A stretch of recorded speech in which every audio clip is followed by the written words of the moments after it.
মায়ের শাড়ি। যখনই কোথাও কোনো অনুষ্ঠান পড়ে মা বলে আমার শাড়িগুলো পর, আমার তো আর পরা হয় না, তুই অ্যাটলিস্ট পর।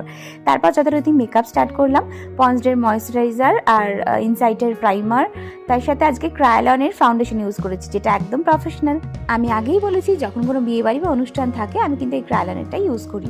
তারপর আমি ক্রায়োলনের কম্প্যাক্ট ইউজ করেছি, এটা সেটিংস পাউডার। তার সাথে ব্লাশ ইউজ করলাম টিনটাই, কিন্তু ইনসাইটের। আমার টিন্ট ইউজ করতে ভীষণ ভালো লাগে। তার সাথে একটু হাইলাইটার ইউজ করেছি, এটা ম্যাকের। আর আইব্রো পেন্সিলটা প্লামের ইউজ করেছি, এটা রোজ ইউজ করি। আর মাস্কারাটা মেভলিনের ইউজ করেছি। আর লিপস্টিকটা 2-3টে কালার মার্চ করে পরেছি, না হলে না ঠিক পারফেক্ট কালারটা আসে না। এটা দেখো একটু ব্রাইটও হয়েছে, আবার শাড়ির সাথেও ম্যাচিং হয়েছে। তারপর জুয়েলারির পালা, একে একে জুয়েলারিগুলো পরে নিলাম।